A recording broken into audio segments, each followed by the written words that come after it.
Hello, everybody.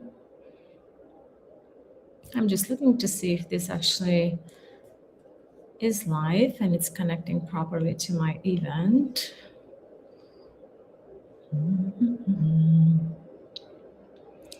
Give me just 1 second.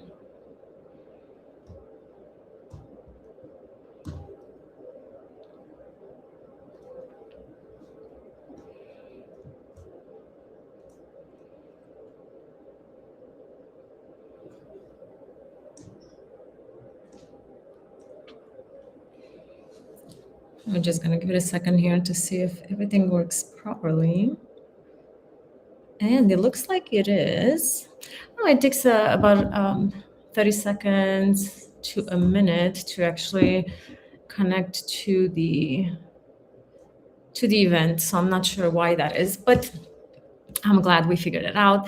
So we are here today talking about a very exciting subject, which is the 5 ways to blend spirituality into the modern leadership. The exciting thing about this is the spiritual side of things, of course. And in a way that we're kind of moving to understand that high performance is not enough anymore. So isn't that exciting? A lot of people actually know me, and some of you know me personally. My name is 𝗬𝗂_𝗫. I have been working in property management for quite a while, more than 15 years. I moved into team leading and clients relationship more than 10 years ago. I like to focus on how the system works, how this side of leadership works. And I've noticed over time that a lot of the times when we fail in leadership, it's not happening because we lack the skills, but because we kind of move into the system overload. And so I like to look at things from inside out, right? We are part of that system. And it starts with the person who is in charge, the boss, the leader, right? The person who is kind of driving this change. So I like to look at things from a conscious standpoint, right? From this holistic idea that everything happens from within you and not external, like a factor that we're just watching happen, right? We're just watching it kind of unfold, right? It happens from us because we are the one driving the change. So I like to look at, behavioral insights, spiritual practices, this nervous system awareness. So you can actually move into this coherent space and move from overthinking, people pleasing, self-doubt to this more of a calm clarity and confident communication, and of course, grounded leadership. That being said, we're looking today at a way of leading, a leadership model that's built in a different way than what happened last century. So we're used to kind of seeing things being in a very contractual relationship where you're being paid basically for what you do. And because of that, you're kind of doing some things to ensure your survival, basically. But we have seen that the pandemic actually marked a turning point, and the research actually shows this, that we have seen a clear rise in people seeking meaning and reflection and more intentional ways of leading and living their lives as well. So when we're looking at the way we're performing at work, we can see that performance without integration leads to burnout. Because again, if you're just doing it from a contractual standpoint, you are not putting all yourself into that work. And then we have strategy without self-awareness that leads to a bit of an ego fight there, a bit of a conflict, right? That means that you are doing things for your egoistic inflation, where you're not being concerned what anyone else thinks. You can lead into this anxiety way of living, where everything that you do from a visibility standpoint creates very deep disturbance within your system. And overall, success without alignment leads to emptiness, because you're not following, let's say, your soul's calling, right? You're not following and you're not aligned with yourself. So these patterns are not actually just observation. They're consistently supported in the workplace and behavioral research. And before we actually talk about how to use spirituality tools, let's talk about a very nice thing that kind of encompasses all of this, which is consciousness. What is consciousness? Consciousness is the formless, invisible field of energy, of infinite dimension and potentiality, the substrate of all existence. And I'm actually reading this explanation, this definition, as is presented by the researcher Dr. David Hawkins, because it's something that you don't want to I do not want to give an interpretation that is false, specifically in this context here. So I'm going to kind of tap into what he has found over his lifetime of research about consciousness, just a little bit to give us a bit of a start on this talk.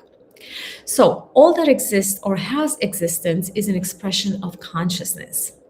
Consciousness is the basis of all perception and experiences.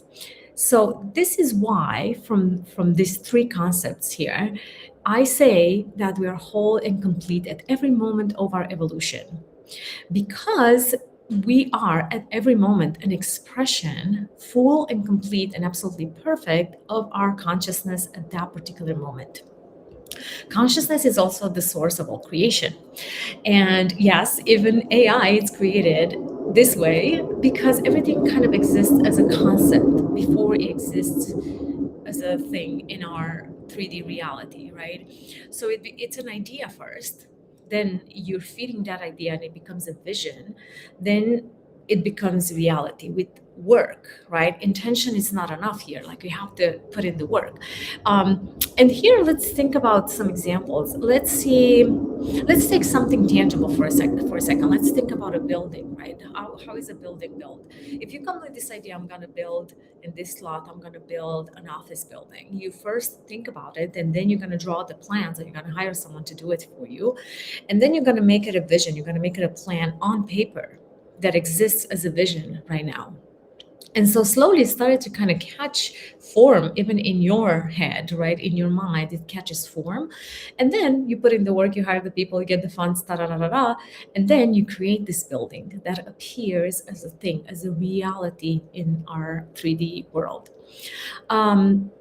So that's beautiful, right? That's beautiful. It sounds easy. There are some little restrictions which we're gonna kind of go over as we go, but it's very beautiful.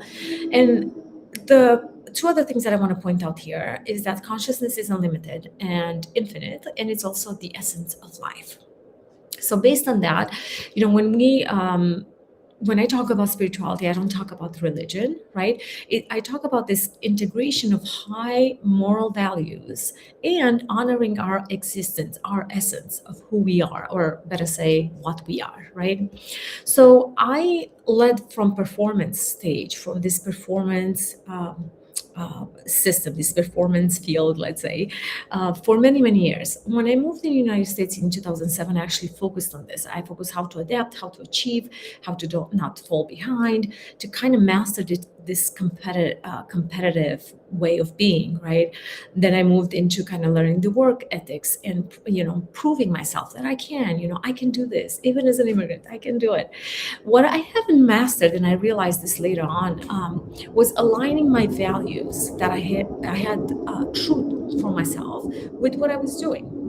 So when I actually started kind of looking into the spiritual side of things, the leadership side of things,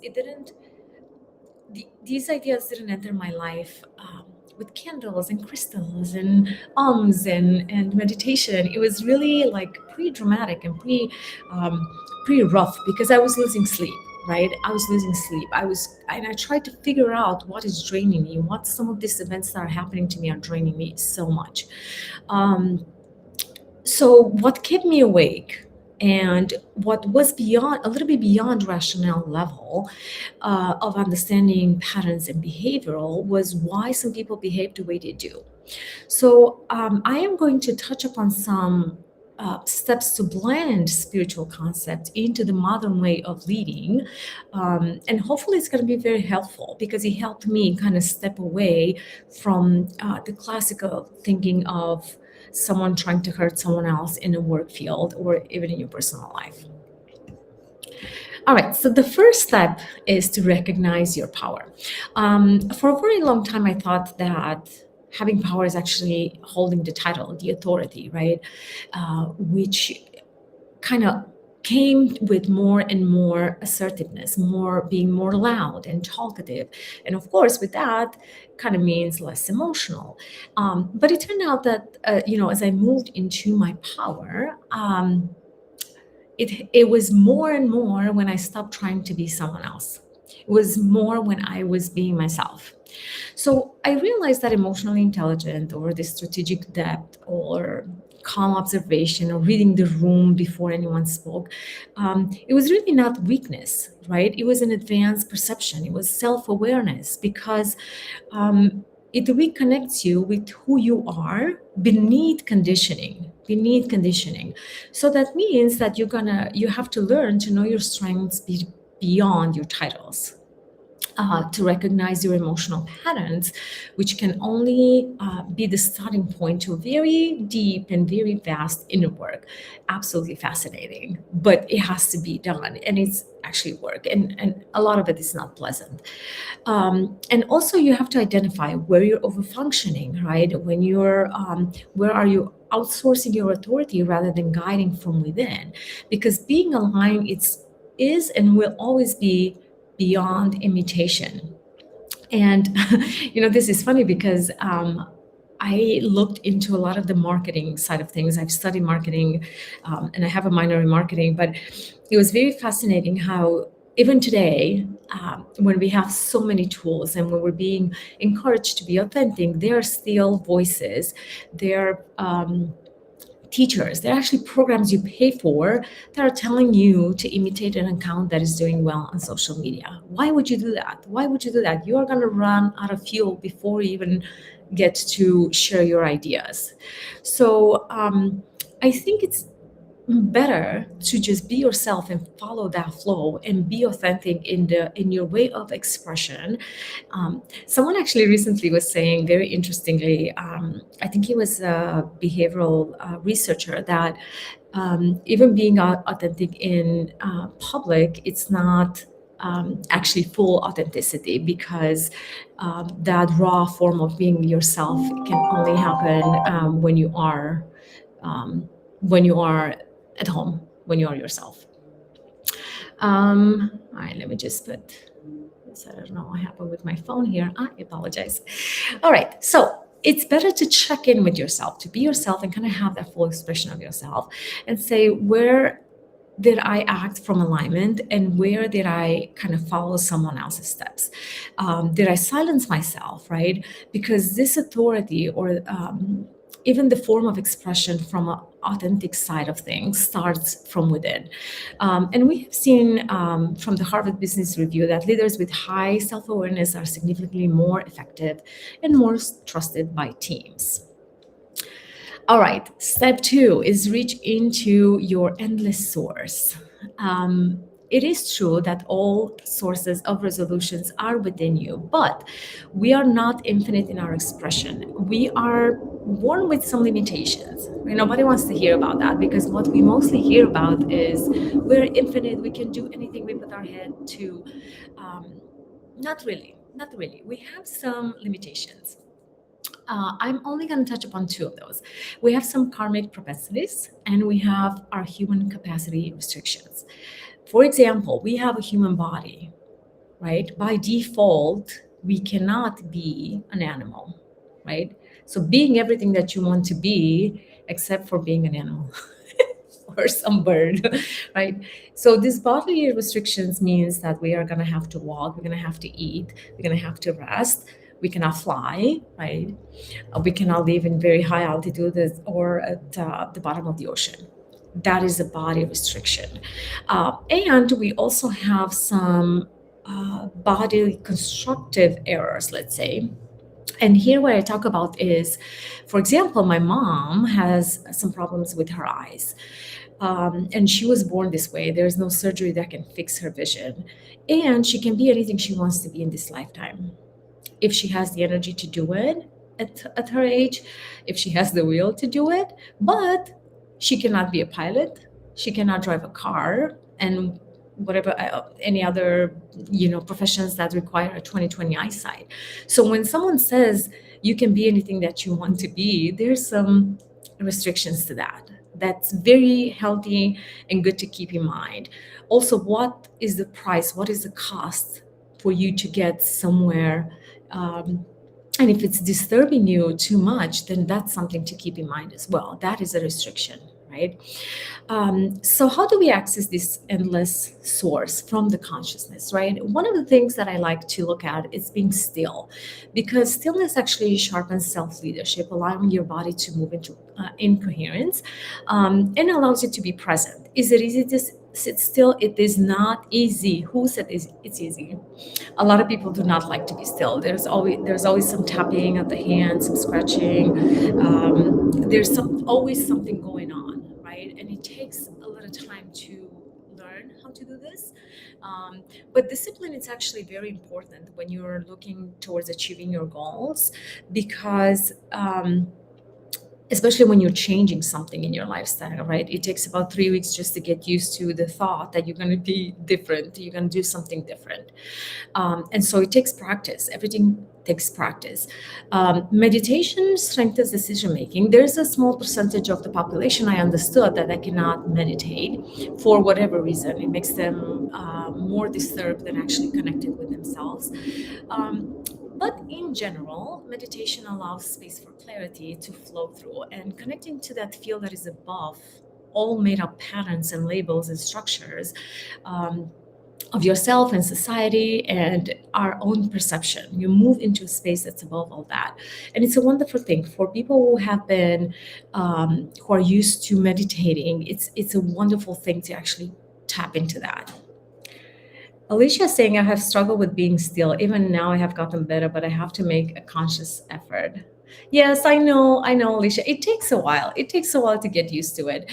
But as I say, you can start small. You can start with 5 minutes. Can we sit still for 5 minutes without looking at the phone, without doing anything, and it takes a little bit of practice, but it can be done.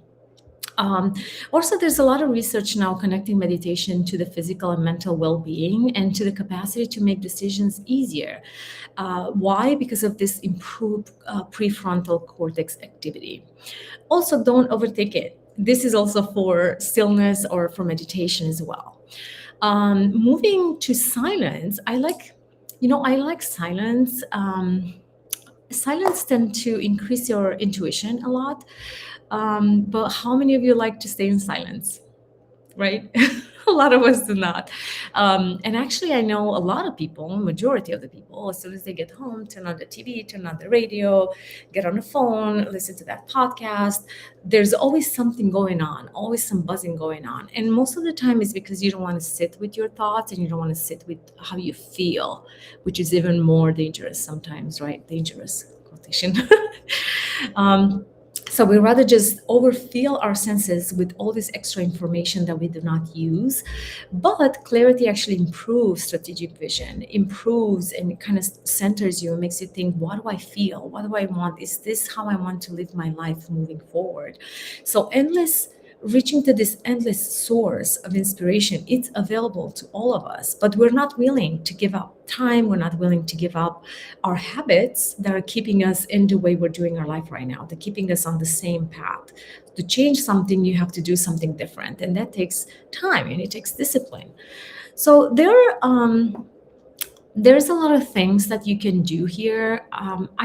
I think that it's very important to kind of find what works for you. A lot of the emotional release techniques, which help kind of moving into being more aligned with what your goals are and your values, involves a lot of letting go rather than achieving knowledge, right? Letting go. And that can be done through journaling or EFT, or there's a lot of individualized approaches, like some form of painting or dancing or group activities with the intent of releasing negative emotions. I always say, regulation, it's power on one hand, because you're releasing what is weighing you down. And on the other hand, you're allowing yourself to this endless source of power and inspiration. And we have a lot of research here that neuroscience shows that meditation strengthens prefrontal cortex, where we have execution function and impulse control.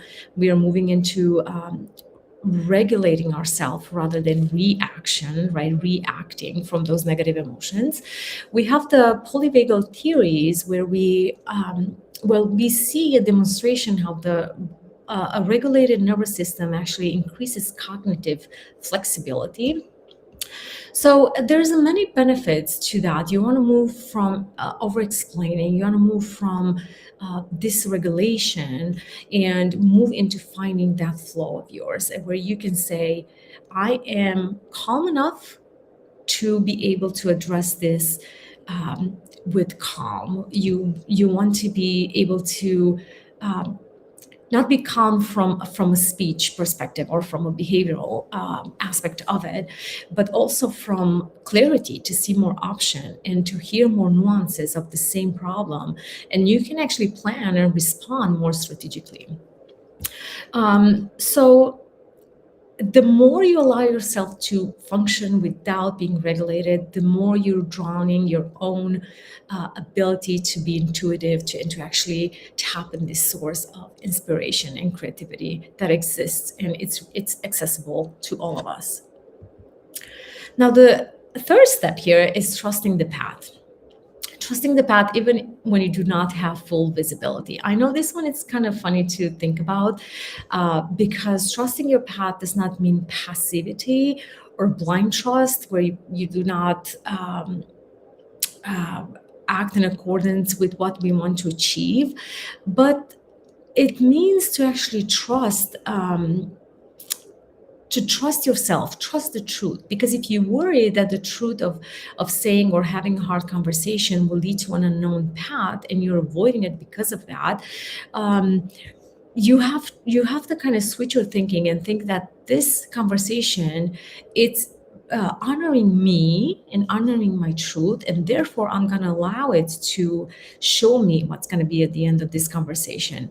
And oftentimes that works in your favor, and from a spiritual standpoint, it always works in your favor, because you live in accordance with your truth. And someone actually just mentioned in one of the comments to one of my posts, actually earlier today, a very interesting point about having a higher cost of saying what you think of the truth and actually being the value of being or of honoring yourself or being true to yourself. So that's very interesting. That's something that kind of goes into being going into the introspection work. So when we talk to someone who might not meet us at the same level of honesty and vulnerability, the probability for life to kind of unfold as this, it's very slim, right? It's very slim. But trusting the unknown is actually acknowledging that you choose truth and you choose to be in truth, and that is safe. And it's an act of honoring everyone involved to actually say it, to actually be in the position to allow yourself to say it out loud. So uncertainty is not really failure. It's knowing that it's part of the growth. It's understanding that some of the delays are often alignment check, and clarity unfolds through patience. Some good things do not come overnight, and trusting the process kind of involves saying that when you're doing 1, 2, 3, 4, 5 steps right, at the end of the 100 steps or whatever, how many you have to get to your goal, it's going to be right. It's going to be in accordance with your truth, and it's going to be something that is going to work out for you. And one of my friends always reminds me that life works for us and not against us. So oftentimes it's easier to know what we do not want anymore rather than what we want, right? So this trust is not a passive, but it's a practice. It's a practice. So instead of kind of forcing certainty, you want to learn and ask, does this feel expansive or does it feel contracting in my body, right? Am I choosing from fear or am I choosing from alignment? Does this align with my values? Does this align with my goals? Does this align with who I want to be? And if I wasn't trying to prove anything, will I have chosen the same way? Right? Trust doesn't actually eliminate risk, but it reduces panic, right? You live in that state of relaxed trusting. And this is not to say you're not going to be able to do the work. You're going to have to do the work anyway. But leaders who trust the process do not spiral until under this uncertainty, because you are learning and you make a habit of pausing, observing, and choosing consciously. And that's actually very powerful. The fourth step is to lead from service and not ego.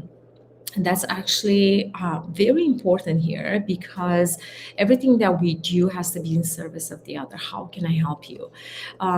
So the statement on this step is very simple, right? It's very simple. I'm here. How can I help? How can I help? We have seen the ego-driven leadership models where you have a lot of proving, a lot of controlling, a lot of validation seeking, right? And in moving to this service-driven leadership, you're listening, you're elevating not only yourself, but everyone else with you. You're moving into building relationships and building trust. And purpose-driven organization outperform competitors. We have seen a lot of research about this. So I have moved away from thinking that leadership has to be impressive. And more I got to the confirmation that leaders who are grounded have a better chance of succeeding. Leaders who are moving with integrity are having a better chance of succeeding. Ego-driven leadership is exhausting because it's always asking, how do I look? Instead of looking out into the room and saying, what does this room need, right? So it's always remembering, what are you here to do, right? You're not here to lead the room and to make everyone believe in what you're saying. You're here to elevate it, to help everyone else. Alicia, do you consider guided meditation to be valuable? Yeah, especially at the beginning, Alicia, I think that's very valuable. I think you should start with guided meditations until you actually learn the habit of meditating. Absolutely. Yeah, I love them. There's so many. I think that people have had the options throughout, year after year, to have more access to even more and more meditative techniques. But if nothing is available, one way to meditate is actually to, when you close your eyes, there's like little light sparks, particles that are popping up, and you can just follow those, and you're going to find yourself in a meditative state. And you're going to notice that up to some point, not only that you're the observer, but you are actually part of that field. And it's very interesting to kind of learn that that habit. Masculine energy. We need both, right? We need both masculine and feminine energy. Yes, absolutely.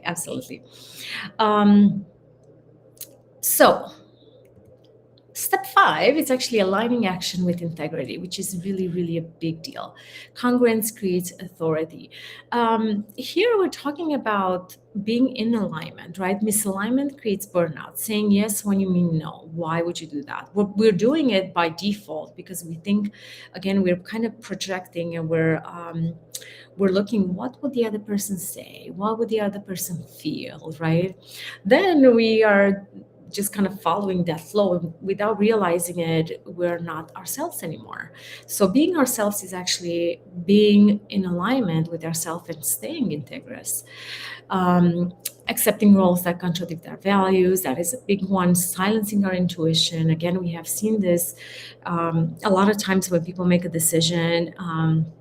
Even playfulness, right? Even when you do it in something that's not very important, then you're gonna be like, I knew it, that's not gonna work out, but still we have done it. And also prioritizing approval over the truth. And that's a big one, because again, we want to fit in. We don't want to be the person who's kind of going against the flow. We want to fit in.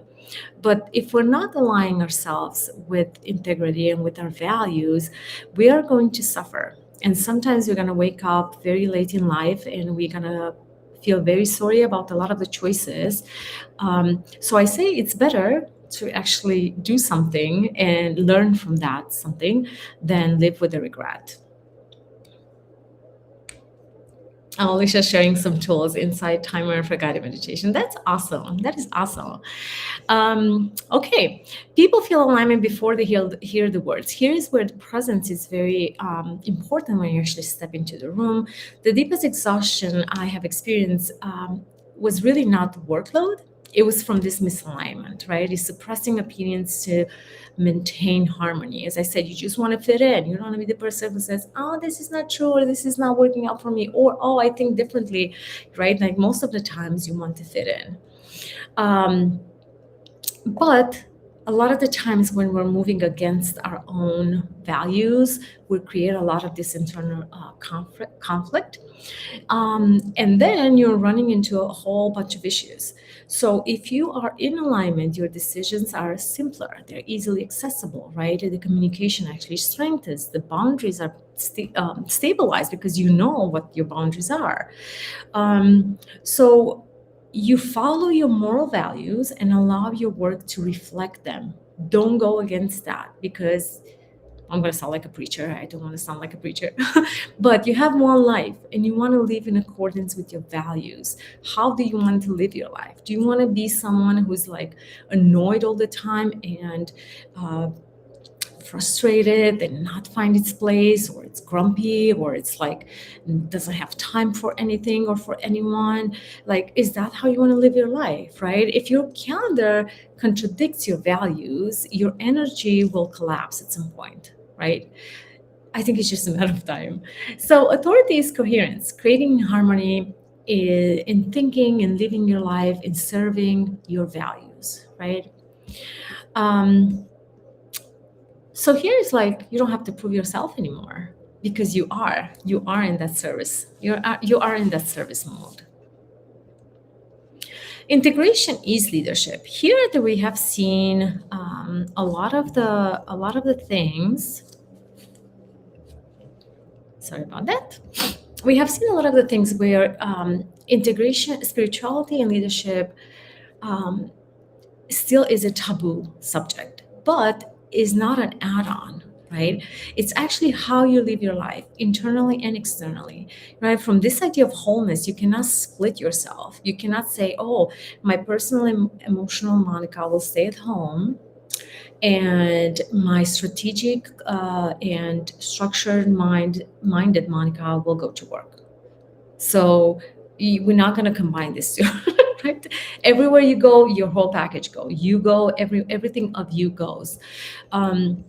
So moving in this idea that you incorporate leadership, spiritual aspects into your leadership, doesn't mean you become a preacher, or you become a monk, or you become some form of guru to anyone, right? It's moving into self-awareness, is moving into learning to regulate, and trusting, into having this service attitude towards people, and 100% leading into and with integrity.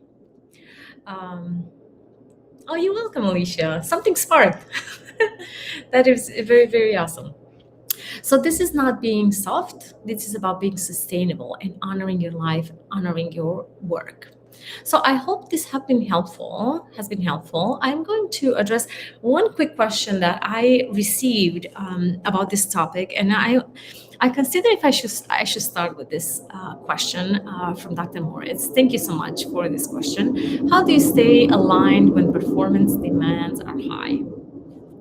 And if you are in a field where performance demands are high all the time, the question is, how do you stay aligned, right?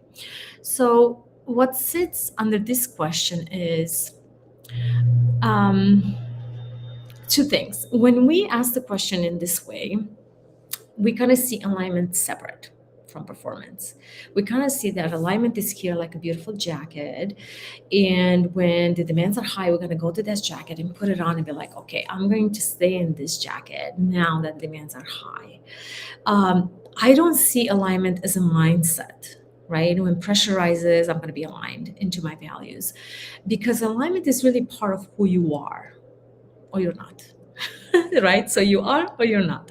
So the real pattern here is where when performance increases, people don't lose alignment. They reveal that it was never fully there to begin with.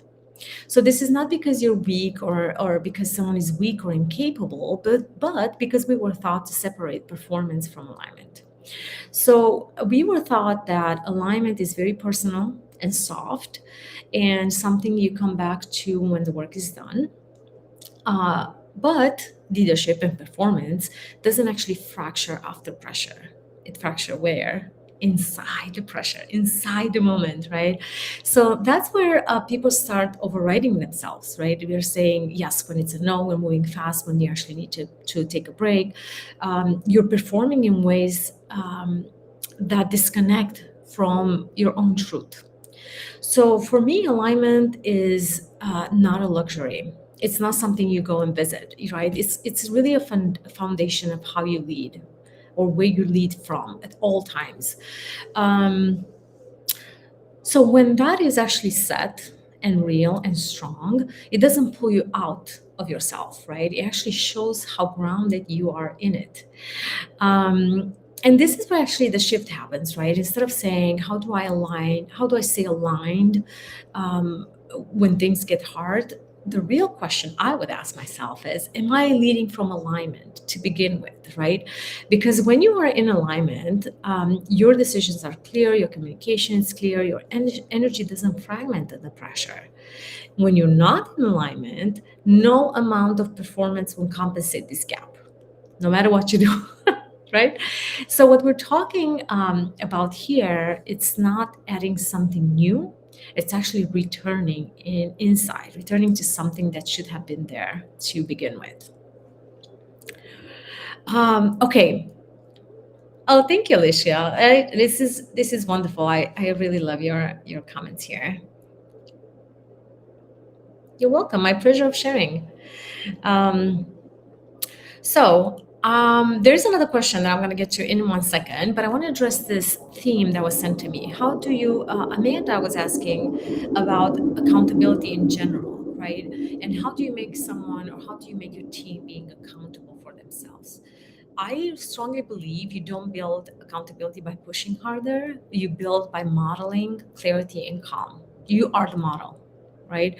So you model ownership. You don't force it. You create clarity, not pressure. You hold standards, and you don't remove discomfort. The truth will stay true no matter what, even if someone doesn't like it.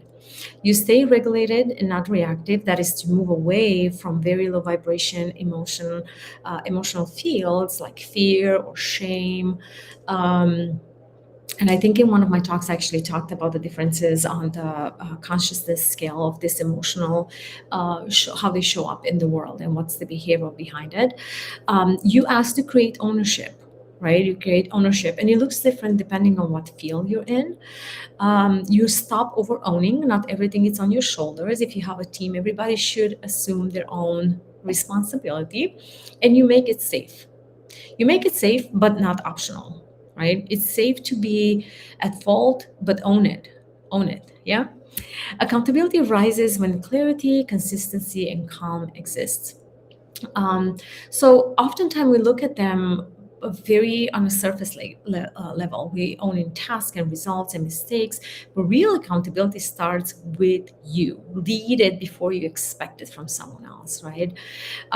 So internally, accountability might look like, on a surface level, you could say, did I deliver? You don't want to do that anymore, right?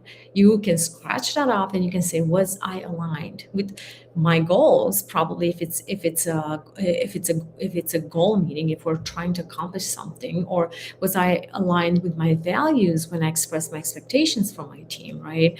Was I true to myself? And it takes a very high level of being self-honest, and you're going to have to take accountability for your energy as well. Because if you walk into a meeting and you start screaming at people, they're like, whoa, nobody wants to deal with that, right? Like, you want to model that. You want to be accountable for how you behave as well, and for how you show up, your tone, your presence, your state.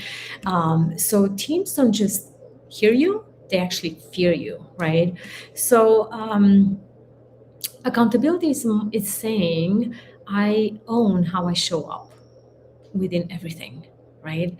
And it's not about fixing every moment. It's about noticing. It's about noticing and moving in this observer role. What pattern did I just run into, right? So just keep in mind, I see it, I own it, I adjust it, right? There was recently, I went to a talk for the International Women's Day. And this very wonderful woman, Marianne Williamson, a lot of you know her. She said something very cool. She said, pray in the morning and kick ass in the afternoon. Allow yourself to center, but still do the work, right? You have to do the work. Because, accountability in modern leadership is not just about owning these outcomes. It's about owning your state, your patterns, your truth, especially when it's inconvenient for you or for anyone else. This is all I have for today. If you want to tie this idea of accountability to the points that I made today, think about it like this. Self-awareness is accountability for the truth. Regulation, it's accountability for the state. Trust is accountability without control. Service is accountability beyond ego. And integrity is accountability in action. So that kind of wraps everything up, because we are going to hold ourselves responsible or accountable first before we demand that from anyone else. Okay, there is another question which I would like to address here. If you're a spiritual person and anchored in your truth and core values, you'll automatically color your leadership style as well. It fosters alignment. Oh, hi, Siri. That's very beautiful. It's not a question. It's actually just a comment. That is very beautiful. I love it. I love it. Thank you so much for chiming in. Okay, that's all I had for today. The questions do not end. You can always ask questions about this. I think it's a fascinating subject. I think the more we're going to roll into the sort of new way of doing things, the more we're going to have to feel connected to ourselves, especially with the AI tools. The more we're going to have to look at ourselves. What is our role? How can we grow? How can we serve better? And it's never too late to start. But it's always a good idea to do it. Okay? All right, everybody. Thank you so much. I appreciate everyone who was here live and commented. And if there's something else in the comments that I didn't respond or I didn't address, I will jump in there a little bit later. But do not hesitate to let me know any questions, or if you have any ideas for fun subjects in the future. Would love to talk about that. All right, guys. Have a good day.